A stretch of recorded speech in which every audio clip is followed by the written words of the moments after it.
When my daughter told me she'd married our gardener, I honestly thought she was joking. For a second, I even laughed. That small, nervous laugh you give when someone says something too absurd to be true. But she didn't laugh with me. She just sat there, her hands trembling in her lap, her eyes steady and unreadable. That silence, it froze something inside me. It was one of those soft mornings after a long night of rain. The air still carried the scent of wet soil, and the garden shimmered under a thin veil of sunlight. Clara had asked to meet me for breakfast on the veranda. Said she had something important to tell me. I assumed it was about her job, maybe that promotion she'd been chasing. She'd been working herself to the bone at that design firm, and I was proud, quietly proud, the way mothers often are when they think they've raised their child right. But the moment she sat down, I knew something was off. Her face was pale, her hair tied back without care, and her coffee sat untouched. "Mama," she said, her voice soft but serious. "I need to tell you something, but I need you to listen before you react." I smiled, trying to ease whatever tension she was carrying. "You're not pregnant, are you?" I teased. She didn't smile. "No, Mama, I'm married." I blinked. "Married?" "Yes. To who?" She hesitated, then glanced toward the garden. Her lips parted, and the words fell out in a whisper. "To Emmanuel." For a heartbeat, I couldn't process what she'd said. Emmanuel, the gardener. The young man who trimmed our hedges and fixed the sprinklers, who carried heavy sacks of fertilizer with those calloused hands. He was kind and soft-spoken, but he was our employee. I felt the world tilt just a little. All the sounds, the birds, the rustling leaves, seemed to fade until all I could hear was the pounding of my own heart. "Clara," I said, my voice tightening, "you're not serious. You mean to tell me you married Emmanuel behind my back?" She looked at me through tears. "We got married last weekend. Just the two of us. I wanted to tell you sooner, but I was scared. I knew you'd be angry. Angry wasn't the word. I felt betrayed, blindsided. I felt like everything I had built for her, every sacrifice, every dream, had been tossed aside." I stood, trying to steady my breath. "You threw away everything we planned for you. Your career, your future, for a man who cuts grass for a living?" "Mama, please," she said, tears spilling down her cheeks. "He's not just a gardener. He's kind. He listens. He treats me with respect. You always told me to marry a man who makes me feel safe. And he does." I wanted to argue, to tell her love alone isn't enough. That love doesn't pay the bills or buy a home. But when I looked at her, my child, trembling but determined, the words wouldn't come. "Does he even have a family? Does he know the kind of life you're used to?" I asked bitterly. She nodded. "He knows, Mama, and he's not ashamed of who he is. Maybe that's why I love him." Something in her tone told me this wasn't rebellion or a phase. She truly meant it. I turned toward the garden, needing to look anywhere but at her. The flowers were blooming beautifully, every petal arranged with care. Emmanuel's care. I could almost see him out there, tall and quiet, wiping sweat from his brow, always greeting me politely, always careful with his steps on the veranda. I thought he respected boundaries. I thought I knew him. "Does he still work here?" I asked finally. She shook her head. "No, he left last month. He said it would make things easier once we told you." I let out a dry laugh, not from humor, but disbelief. "Easier. Nothing about this will ever be easy, Clara." She reached across the table, her voice breaking.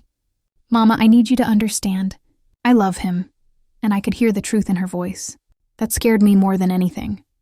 Because she did love him. The same way I once loved her father, despite my own parents' warnings. My throat tightened. "Clara," I whispered, "you've broken my heart." She began to cry then, quiet, restrained sobs. I wanted to hold her, to wipe her tears like I did when she was a little girl. But I couldn't move. My body wouldn't let me. Just then, the housekeeper came out to refill our teacups. She paused, sensing the tension, her eyes darting between us. I waved her away without saying a word. I couldn't bear anyone witnessing what felt like the unraveling of my family. When we were alone again, I asked softly, "Does your father know?" She shook her head.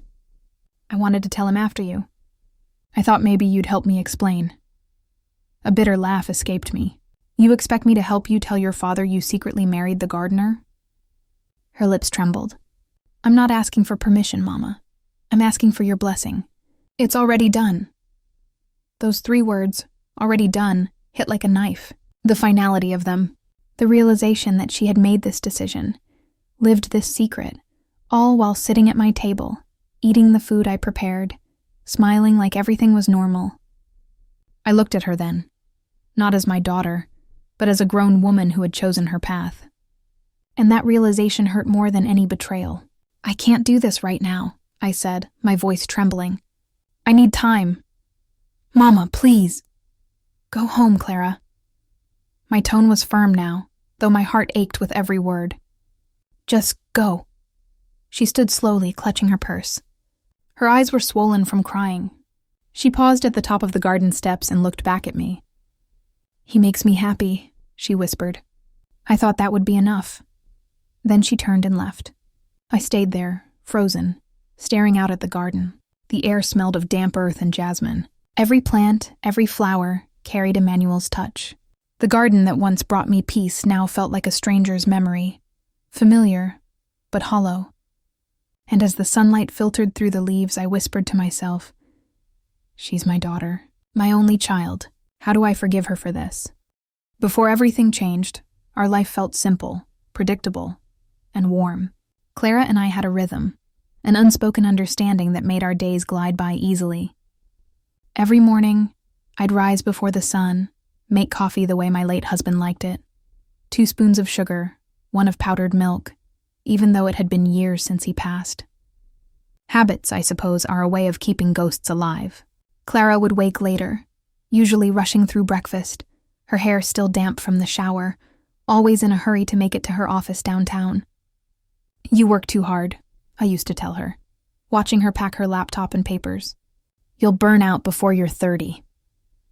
She'd laugh, peck my cheek, and say, I got it from you, Mama. It was a quiet life, but it was good. The kind of good you don't question because it feels safe. Our home sat on the edge of the city, far enough to hear birds at dawn, but close enough to see the skyline shimmer at night. It had taken my husband and me almost 20 years to build it, brick by brick, dream by dream. The garden was his pride. After he passed, I kept it just as he left it, hiring Emmanuel to tend it. At first I barely noticed him. He was shy, soft-spoken, always greeting me with a gentle nod. He had a way of moving carefully, as though afraid to disturb the world around him. The first time he spoke more than a few words to me, I was pruning the rosebush by the fountain. Madam, you'll hurt your hands, he said, stepping closer. These thorns are sharp. His voice carried an accent I couldn't quite place. Rural, melodic. I remember smiling politely, brushing him off. I've been doing this longer than you've been alive, I told him. But he was right. Minutes later, a thorn pricked my thumb and blood welled up. He handed me a handkerchief, clean and folded. Keep it, he said. You'll need it again. And strangely, I did. A few weeks later, I caught a fever. Nothing serious, but enough to keep me in bed for days. Clara had deadlines at work, so Emmanuel started bringing in the mail, watering the plants on the veranda, and leaving fresh-cut flowers by my bedside table. I remember thinking, that's a thoughtful young man. When I got better, I thanked him with a small bonus and a homemade meal. It's nothing, madam, he said. You take care of everyone. Someone should take care of you too. That line stuck with me.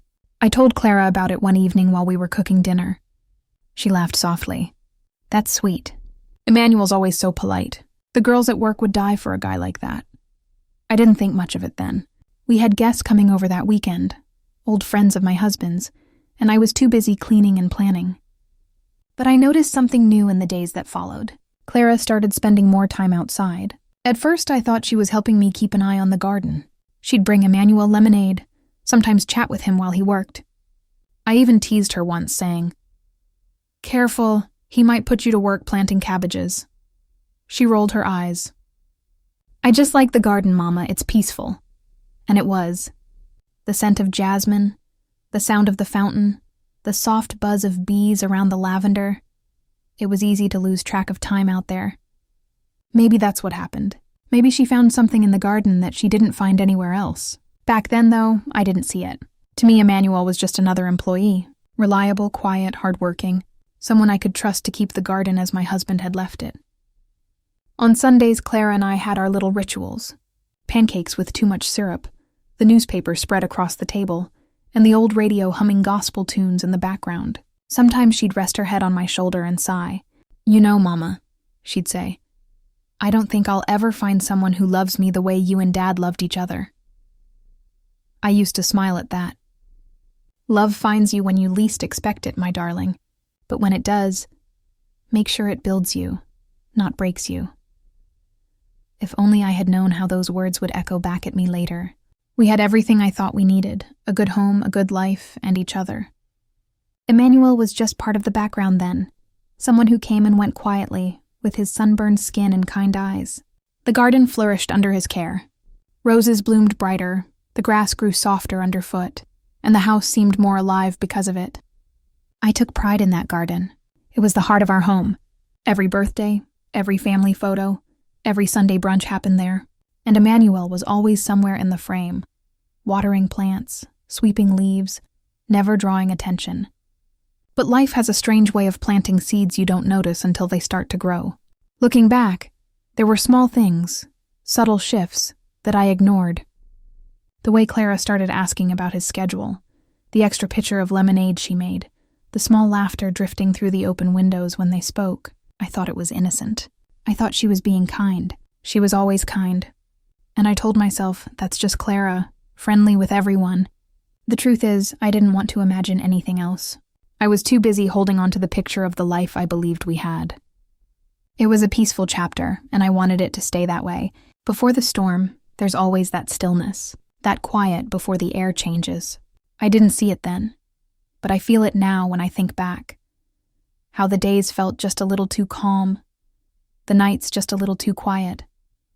Maybe somewhere deep inside, I knew that peace never lasts forever. Maybe I just didn't want to believe it. The first sign that something had shifted came one late afternoon in early spring. The sun was beginning to dip, painting the sky in soft shades of orange and gold.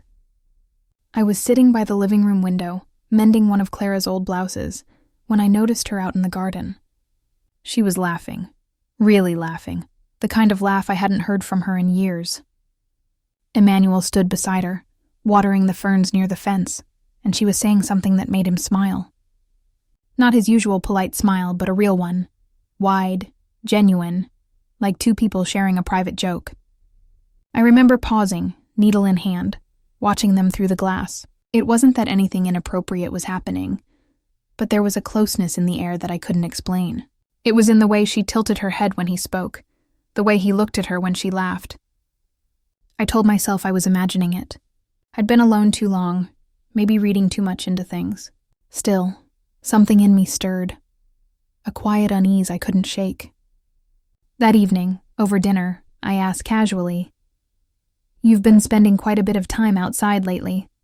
Found a new hobby?" Clara smiled without looking up from her plate. "Just getting fresh air, Mama. You're always telling me I should relax more." "I said relax, not flirt with the help," I replied lightly, trying to keep my tone playful. But the way her fork froze midair told me I'd touched a nerve. "It's not like that," she said quickly. "Emmanuel's just easy to talk to. He listens." I nodded, though something inside me felt unsettled. Well, that's good, as long as he remembers his place. She looked up then, her eyes sharp. "His place?" I took a sip of tea to hide my irritation. "You know what I mean. He's a nice boy, but he works for us, Clara. There are boundaries." She didn't say anything, just pressed her lips together and kept eating. It was a small moment, but it left a strange weight in the air. After that, I started noticing little things. Tiny details that, on their own, meant nothing. But together, they began to form a picture I didn't want to see. Some mornings, when I'd go to the veranda for my coffee, I'd find a second cup sitting beside the teapot, half drunk. I assumed it was Emmanuel's at first, but one day, I saw lipstick on the rim. Clara's shade. There were afternoons when she came home earlier than usual, and I'd hear voices in the garden, soft, murmured, impossible to make out. Once, I even saw her sitting on the old bench by the fountain, sketchbook in her lap, while Emmanuel trimmed the hedges nearby. She wasn't drawing the flowers. She was drawing him. When she noticed me watching from the balcony, she closed the book so quickly that I pretended not to see. I told myself I was being paranoid. Clara was an artist at heart. She drew everything, faces, scenery, animals. Emmanuel just happened to be there. That's what I believed, or what I wanted to believe. Then came the day that truly unsettled me. I was looking for my gardening gloves and I couldn't find them anywhere. I went to the tool shed behind the house where Emmanuel kept his supplies. The door was ajar, and when I peeked inside, I froze. Clara was there, standing close to him. Too close. She was holding a small plant pot, her hands brushing his as they laughed over something. There was an ease between them, a softness I had never seen in my daughter's face before. When Emmanuel noticed me, he stepped back immediately. "Madam," he said, bowing his head. Clara turned, startled. Her face went pale. "Mama!" "I was just looking for gloves," I finished for her. "Yes, I can see that." The silence that followed was thick. I took the gloves from a nearby shelf and left without another word. That evening she avoided me. She stayed in her room, claiming she had work to finish. I didn't push. I sat in the living room, the television playing softly in the background, but I wasn't listening.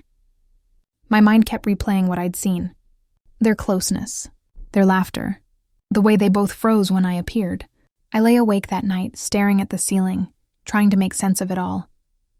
I wanted to trust her. I wanted to believe she knew better. But the seed of suspicion had been planted, and it was beginning to grow roots. A few days later, I overheard something that made my chest tighten.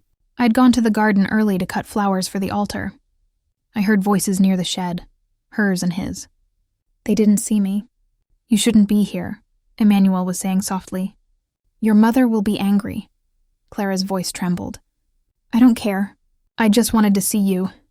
My hand stilled on the pruning shears. My heart beat so loudly I was sure they'd hear it. I backed away quietly, not wanting to be caught, but the sound of her words echoed in my ears long after. "I don't care. I just wanted to see you." That night I couldn't sleep again. I sat by the window, watching the moonlight spill across the garden that had once been my sanctuary. Every corner of it now held shadows of a secret I didn't want to face. I thought of all the times I'd trusted her, my brilliant, kind-hearted girl, and how easily that trust had begun to slip through my fingers. Still, I said nothing. Mothers sometimes keep quiet not because they don't see, but because they're praying they're wrong, and I was praying with all my heart that I was. The truth came to me on a Tuesday. Funny how ordinary days become the ones that change everything. The morning was still and warm, with the kind of sunlight that makes the curtains glow like honey. I was preparing lunch, okra soup, Clara's favorite, when the house phone rang. It was Mrs. Benson, an old friend from church, her voice brimming with curiosity. "May," she said, "I just wanted to say congratulations." "I didn't even know Clara was seeing anyone." My heart skipped. "I'm sorry?" I asked, setting the ladle down. "Your daughter," she continued. "I ran into her at the registrar's office this morning. She said she just got married. Such a beautiful surprise. You must be so happy." For a moment the world tilted. My hand gripped the counter, the phone pressing hard against my ear. "Married?" I whispered. "Yes, dear. To that young man who helps you in the garden. What's his name?" "Emmanuel, I think." The phone nearly slipped from my fingers. I forced a small laugh, trying to steady my voice. "Ah, yes. Thank you, Mrs. Benson. I'll call you back." When I hung up, the kitchen felt too quiet. The soup was bubbling softly, but the sound felt far away. I stood there, staring at the tiled wall, unable to breathe. Married. My daughter had married our gardener. Without a word, without even asking for my blessing. I didn't know how long I stood there before I heard the sound of the gate opening outside. Clara's laughter drifted in, light and breathless. I went to the window. She was there walking beside Emmanuel. They were holding hands. My heart twisted. She looked happy, radiantly, foolishly happy. There was a gold band glinting on her finger. I waited by the door until she stepped inside. "Clara," I said quietly. She froze mid-step, eyes wide, her smile fading. "Mama," she began, but I cut her off. "Is it true?" Her lips parted, and I saw it then, the hesitation, the guilt. "Who told you?" she asked, her voice small. "It doesn't matter who told me. Just tell me it's not true." Silence. Emmanuel stood behind her, his head bowed, eyes fixed on the floor. The sight of him there, in my doorway, made my blood boil. "Answer me," I snapped. Clara's chin trembled. "Yes, Mama. We got married yesterday." The words sliced through me like glass. "You married him?" She nodded. "We didn't mean to hide it." "We just didn't mean to?" I laughed bitterly. "You went to the registrar's office, signed papers, exchanged vows, and you didn't mean to hide it?" Emmanuel took a step forward, his voice low. "Madam, please. I love your daughter. I will take care of her with my life." I turned to him, fury rising in my throat. "Take care of her? You were supposed to take care of my garden. That's what I paid you for." "Mama!" Clara shouted, tears springing to her eyes. "Don't talk to him like that." "Like what?" I said sharply. "Like the man who betrayed my trust? Who walked into my home and stole my daughter from under my nose?" Emmanuel's face crumpled, but he said nothing. I looked at Clara then, at her tear-streaked face, her trembling hands clutching his. "You think this is love?" I asked, my voice shaking. "You think this will last? You don't even know what you've done." "I know exactly what I've done," she said. "I married the man I love." I wanted to scream, to tell her she was being naive, reckless, but the words stuck in my throat. Because beneath the anger there was hurt, deep, bone-deep hurt. I had always dreamed of the day she'd get married. I'd imagined helping her choose her dress, walking her down the aisle, blessing her union with pride. Instead, she'd taken that dream and turned it into a secret. I sank into a chair, feeling suddenly old, suddenly tired. "Why, Clara?" I whispered. "Why couldn't you trust me?" She knelt beside me, her hand reaching for mine. "Because I knew you'd say no," she said softly. "And I love him, Mama. I couldn't give him up." I pulled my hand away. "So you chose him over your family?" "I didn't choose him over you," she said, voice trembling. "I chose us. I wanted you to understand eventually." "Understand?" I said bitterly. "Understand that my daughter betrayed me? That she threw away her future for a gardener?" Emmanuel stepped forward then, his eyes filled with quiet pain. "Madam, I know you think I'm not good enough for her. Maybe you're right, but I swear to you, I will never hurt her." I looked at him then, not the gardener, not the employee, but the man who had dared to love my daughter. He looked frightened, but also resolute. Still, it didn't soften me. "Not yet. Leave," I said coldly. "Both of you. Mama, please, go." My voice broke. "Before I say something I'll regret." Clara hesitated, tears spilling freely now. "I'll come back when you're ready," she whispered. "I'll wait as long as it takes." They left hand in hand, disappearing through the same gate that had once only been for workers. When the door closed, the silence was deafening. I sank onto the floor, my hands trembling, my breath shallow. Everything I had built, every boundary, every dream, had been undone in a single afternoon. The house felt emptier than ever.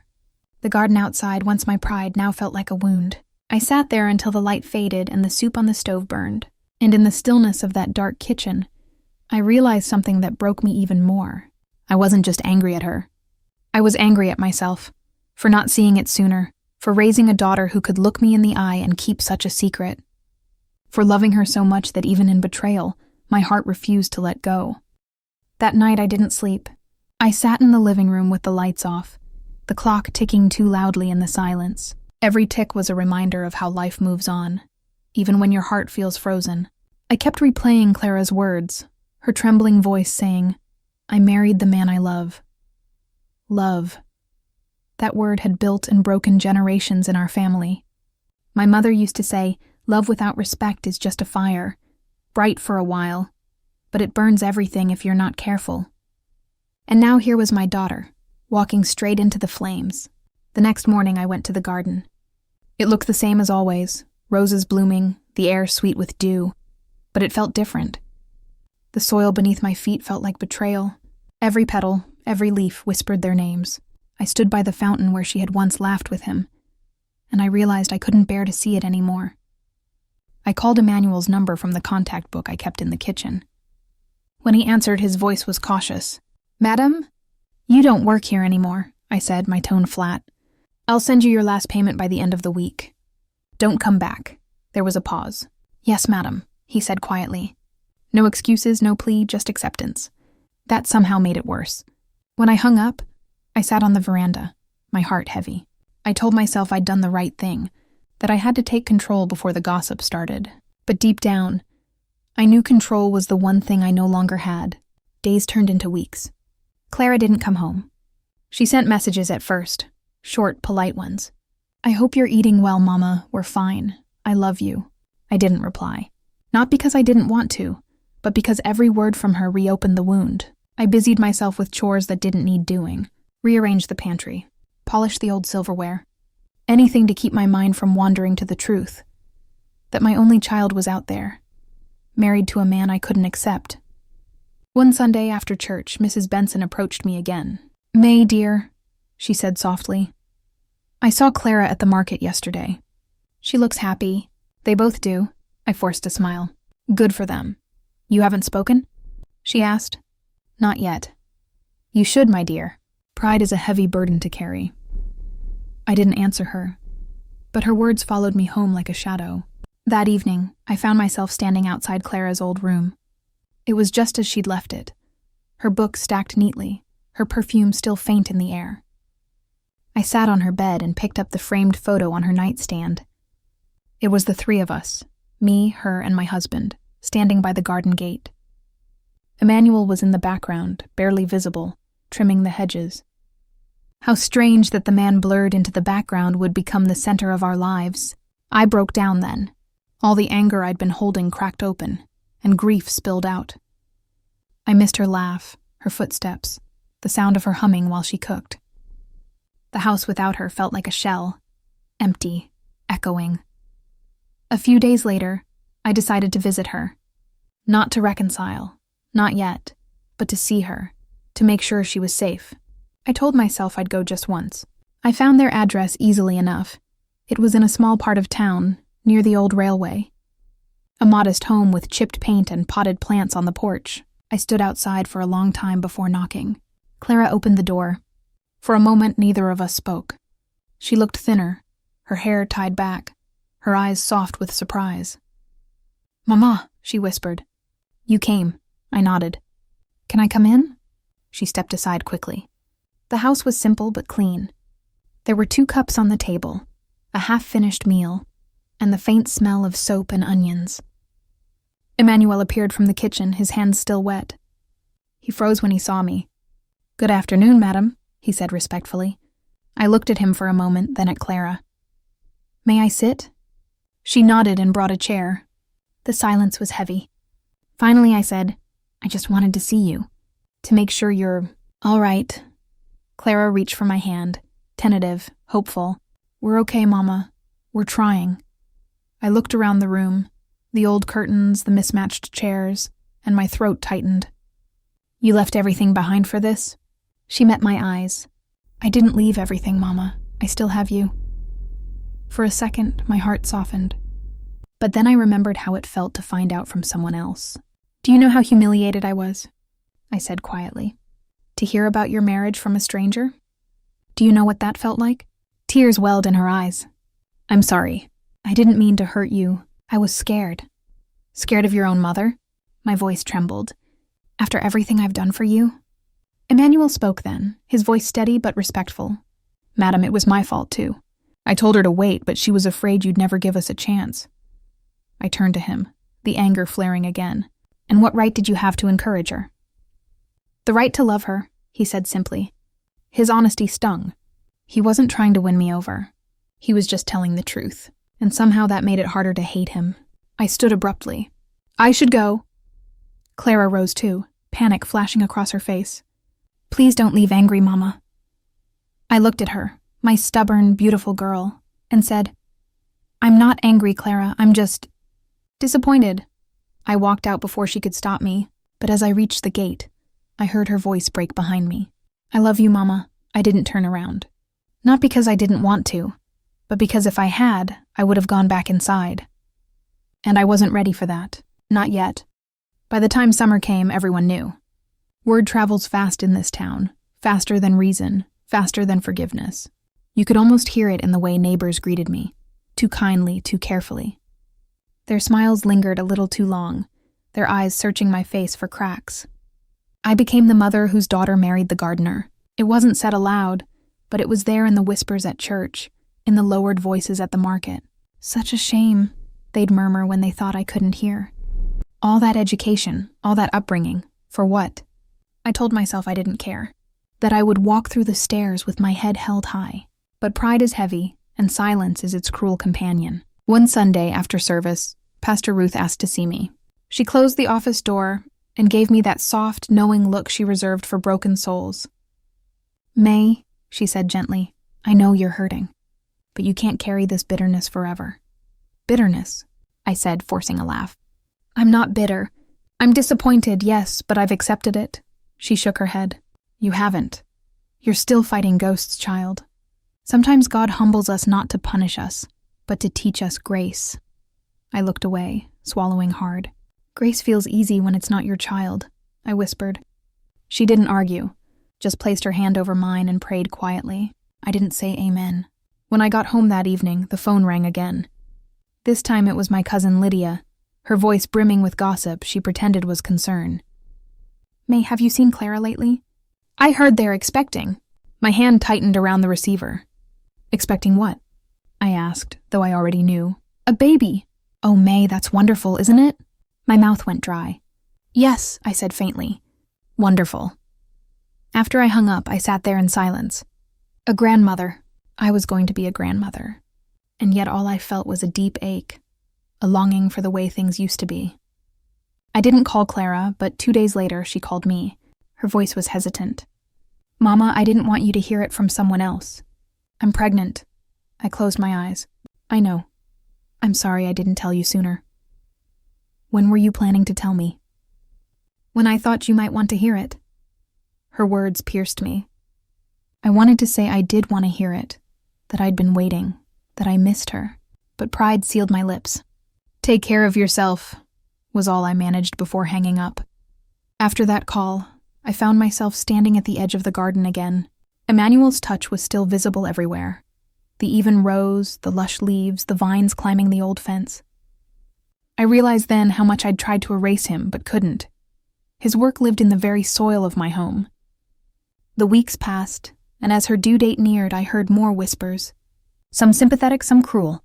"Maybe now May will finally soften," one woman said at the grocery store, not realizing I was behind her. I wanted to snap at her, to say that love isn't something you can summon on command, but instead, I just paid for my groceries and walked out. The night Clara went into labor, it was raining hard, the kind of rain that sounds like God is washing the world clean. My phone rang at midnight. It was Emmanuel. "Madam," he said breathlessly, "please, she's asking for you." My first instinct was hesitation, but then I heard his voice crack. "She's scared." Something inside me shifted.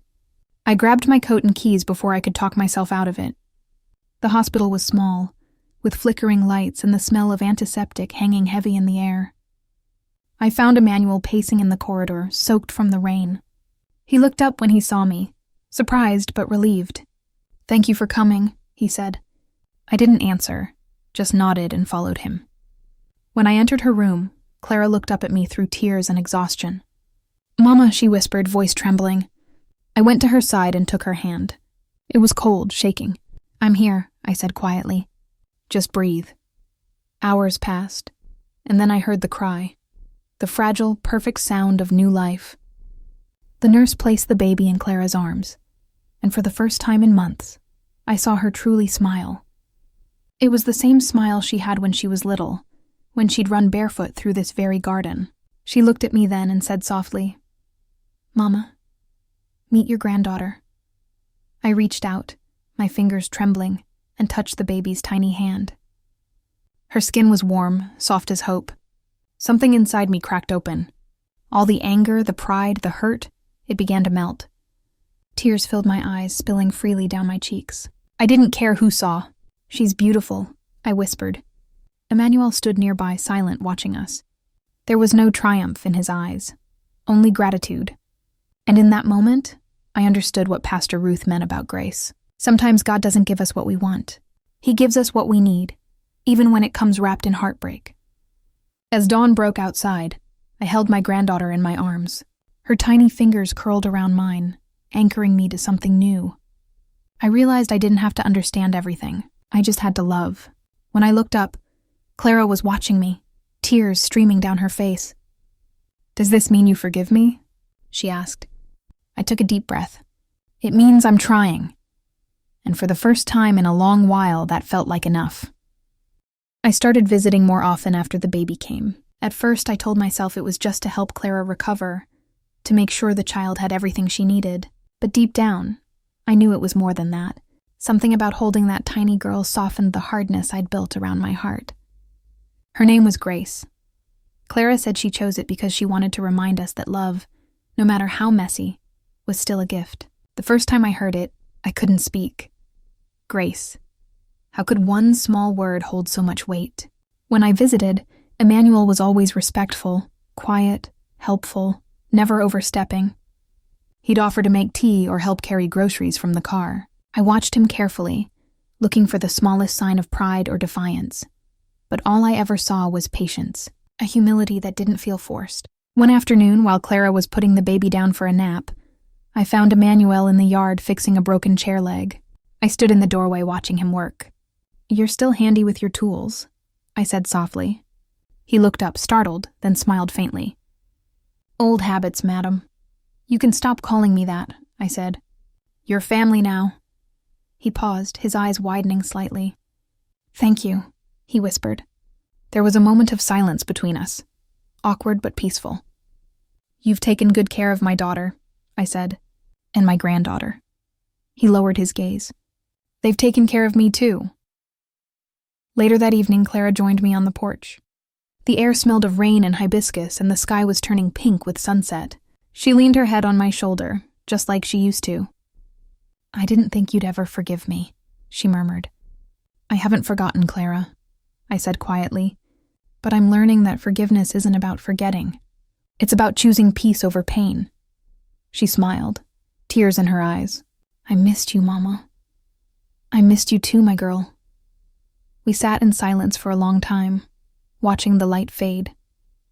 Inside, Grace began to cry softly, and Emmanuel went to soothe her. I watched him through the window, rocking her gently in his arms, humming an old folk song. The sight made my heart ache in the sweetest way. He wasn't the man I'd imagined for my daughter, but perhaps he was the man she needed. Time has a way of humbling us. I used to think love had to fit into certain shapes. Same class, same background, same kind of life. But real love doesn't always come dressed in what we expect. Sometimes it comes with dirt on its hands and kindness in its eyes. Months passed, and the walls between us slowly crumbled. I began inviting them over for Sunday dinners. At first it was quiet, cautious, but slowly, laughter began to fill the house again. Clara would bring homemade bread. Emmanuel would help me tend the garden. The same garden where everything had fallen apart now became the place where we rebuilt. One day, as I watched Emmanuel pruning the roses, I realized something that brought tears to my eyes. The garden was more beautiful than ever. Maybe that was life. Things break, but if tended with care, they grow back stronger. I started to tell him about my late husband, how he had planted the first rose bush there. Emmanuel listened intently, asking questions, showing genuine respect. When I finished, he said quietly, "I'll take care of this garden like it's my own." And he did. Every petal, every leaf, every inch of soil bore his touch. Grace started walking soon after her first birthday. Her laughter filled the house like music, washing away whatever bitterness still lingered. She called me Mama May. Every time she said it, my heart swelled. I'd catch Clara watching me with a soft smile, her eyes shining with gratitude. One evening, as we all sat outside, the air heavy with the scent of jasmine, Clara turned to me and said, "You know, Mama, I used to be so afraid of disappointing you. I thought you'd never understand my choices." I looked at her and said, "You were right to be afraid." I was stubborn, but love has a way of teaching us what pride won't. She nodded, taking my hand. "Do you still wish things had been different?" I thought about it for a long moment before answering. "No," I said finally, "because if things were different, I wouldn't have Grace." and I wouldn't have learned that love isn't about control. It's about compassion. The sun dipped below the horizon, painting the sky in gold and lavender. Emmanuel came out with Grace in his arms, her small hands reaching for me. As he handed her over, I saw something in his eyes I hadn't noticed before. Trust. Not fear, not guilt, but quiet trust. I smiled at him. "Thank you, son," I said softly. He blinked, surprised. Then he smiled, and for the first time it felt like family. I sat there, holding my granddaughter, surrounded by the people who had once broken my heart, and now, somehow, healed it. Life doesn't unfold the way we plan it, but sometimes it turns out more beautiful than we deserve. The garden had taught me that.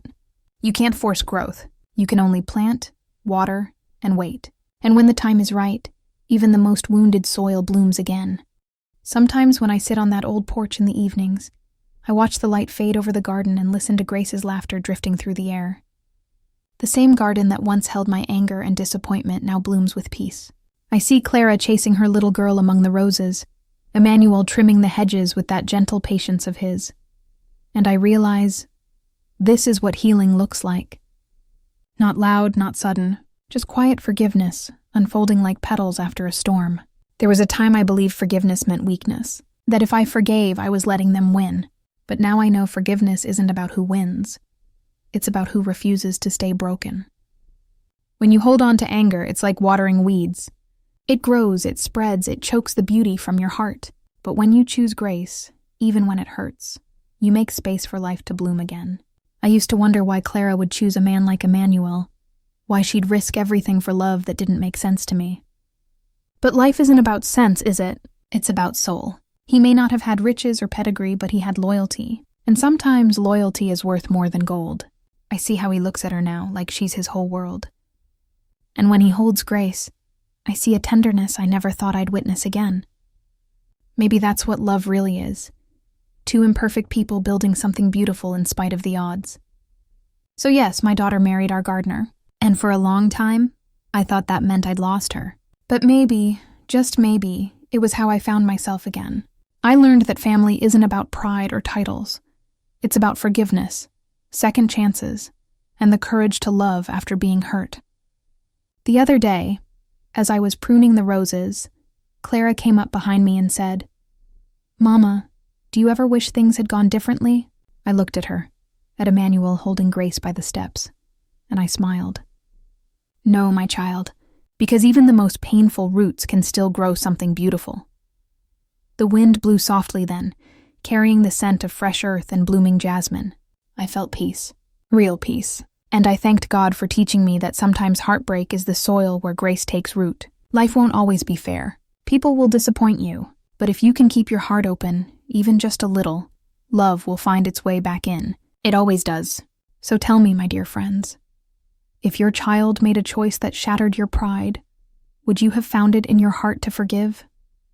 Or would you have walked away forever? I'm Auntie May, and this was my story.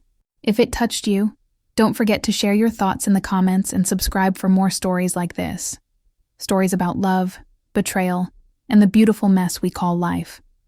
Until next time, take care of your hearts and your gardens.